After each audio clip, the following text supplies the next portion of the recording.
Hi friends, Indian institute of technology New Delhi నుంచి ఒక notification రావడం జరిగింది. ఇవన్నీ కూడా కేంద్ర ప్రభుత్వ ఉద్యోగాలండి. ఈ ఉద్యోగాలకు అప్లై చేసే వాళ్ళు ఆన్లైన్లో అప్లై చేసుకోవాల్సి ఉంటుంది. ఆల్ ఇండియాకి చెందిన అభ్యర్థులు ఎవరైనా కూడా ఈ పోస్టులకు అప్లై చేసుకోవచ్చు. అంటే ఏపీటీఎస్ రెండు రాష్ట్రాల వాళ్ళు అమ్మాయిలు అబ్బాయిలు ఇద్దరు కూడా ఈ పోస్టులకు అప్లై చేసుకోవచ్చు అండి. సో ఆన్లైన్లో అప్లై చేసుకోవాలి ఈ పోస్టులు అన్నిటి కూడా.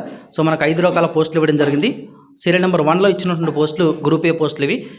అదేవిధంగా సీరియల్ నెంబర్ 2, 3లో ఇచ్చిన పోస్టులు గ్రూప్ బి పోస్టులు.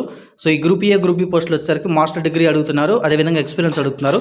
సో ఇవి మనం వదిలేసినట్లయితే సీరియల్ నెంబర్ 4, 5 ఈ ఉద్యోగాలన్నీ గ్రూప్స్ ఉద్యోగాలు. వీటికి మనం అప్లై చేసుకోవడానికి అవకాశం అయితే కల్పించడం జరుగుతుంది.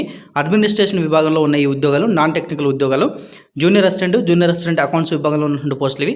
జూనియర్ అసిస్టెంట్ ఉద్యోగాలు వచ్చేసరికి 25 ఉన్నాయి. జూనియర్ అసిస్టెంట్ అకౌంట్స్ వచ్చేసరికి 3 ఖాళీలు ఉన్నాయి. ఈ రెండు రకాల పోస్టులు కూడా 27 సంవత్సరాల వరకు ఉన్న వాళ్ళు అప్లై చేసుకోవచ్చు. ఎస్సీ ఎస్టీ వాళ్ళు అయితే 32 సంవత్సరాల వరకు, ఓబీసీ వాళ్ళు 30 సంవత్సరాల వరకు ఏజ్ రిలాక్సేషన్ కింద ఈ పోస్టులకు అప్లై చేసుకోవచ్చు. శాలరీస్ కూడా సేమ్ ఇవ్వడం జరుగుతుంది. ఈ 2 రకాల పోస్టులకు 21,700 రూపాయలు స్టార్టింగ్ ఇవ్వడం జరుగుతుంది. లెవెల్ 3 ప్రకారం మీకు పే స్కేల్ ఇవ్వడం జరుగుతుంది.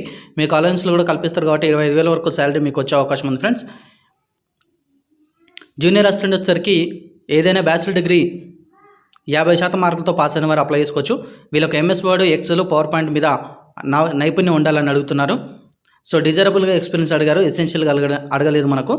జూనియర్ అసిస్టెంట్ అకౌంట్స్ ఈ పోస్ట్ వచ్చేసరికి మనకు బీకామ్ కంప్లీట్ చేసిన వారు లేదా దాని సమానమైన క్వాలిఫికేషన్ వాళ్ళు 50% మార్కులతో పాస్ అయితే ఈ పోస్టులకు అప్లై చేసుకోవచ్చు. వీళ్ళకు కూడా టాలీ, పేరోల్ అకౌంటింగ్, ఈటీడీఎస్ పైన నైపుణ్యం ఉండాలని కోరడం జరుగుతుంది. అదేవిధంగా టైపింగ్లో కూడా వీళ్ళకి నైపుణ్యం ఉండాలని కోరడం జరిగింది. ఇంగ్లీష్ ఆర్ హిందీలో కంప్యూటర్ పైన టైపింగ్ చేయగలిగినటువంటి నైపుణ్యం, సామర్థ్యం ఉండాలని కోరడం జరుగుతుందండి. MS Word, Excel, PowerPoint వీటికి సంబంధించిన నైపుణ్యం కూడా ఉండాలని కోరడం జరుగుతుంది వీళ్ళు.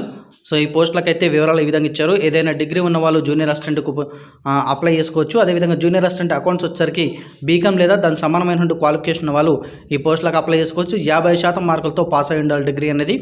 ఇక సెలక్షన్ పాస్ విషయానికి వచ్చేసరికి సీరియల్ నెంబర్ 2 to 5 వచ్చేసరికి గ్రూప్ బి, గ్రూప్ సి ఉద్యోగాలన్నీ కూడా మనకు రిటర్న్ ఎగ్జామినేషన్, అదేవిధంగా trade test or computer test అనేది కండక్ట్ చేయడం జరుగుతుంది. రిటర్న్ ఎగ్జామినేషన్లో 60% మార్కులు అయితే రావాలి క్వాలిఫై కావడం కోసం. సో ఈ యొక్క రిటర్న్ ఎగ్జామినేషన్లో క్వాలిఫై అయినటువంటి అభ్యర్థులు మాత్రమే ట్రేడ్ టెస్ట్ లేదా కంప్యూటర్ టెస్ట్ అనేది పిలవడం జరుగుతుందండి. సో ఇక్కడ మీకు పేమెంట్ విషయానికి వచ్చేసరికి ఎస్సీ, ఎస్టీ, పీడబ్ల్యూ, ఉమెన్ క్యాండిడేట్స్కి ఎటువంటి ఫీజు లేదు. మిగతా వాళ్ళకు 200 రూపాయలు ఫీజు కట్టాలని ఇవ్వడం జరిగింది మనకు. సో మీరు అప్లై చేసుకోవడం కోసము ఈ నెల జూలై 13 నుంచి వచ్చే నెల అంటే ఆగస్ట్ 5వ తారీఖు సాయంత్రం 4 గంటల వరకు మీరు పోస్టులకు అప్లై చేసుకోవచ్చండి. సో ఇక్కడ వచ్చేసరికి మనకు చూడండి డైరెక్ట్ లింక్ అని చూడండి, దాని మీద క్లిక్ చేసినా కానీ మీరు డైరెక్ట్గా అప్లికేషన్కి అనేది వెళ్ళిపోతారు. నేను డిస్క్రిప్షన్లో లింక్స్ ఇస్తాను, వెబ్సైటు, అదేవిధంగా ఈ నోటిఫికేషన్ లింక్ ఇస్తాను, అప్లై చేసుకోండి. సో ఫ్రెండ్స్, ఇది ఈ వీడియోకి సంబంధించిన ఇన్ఫర్మేషన్. మీకు ఈ వీడియో కనుక నచ్చితే లైక్ చేయండి, తప్పకుండా వీడియోని షేర్ చేయండి, నన్ను ఫాలో అవ్వండి. Thanks for watching.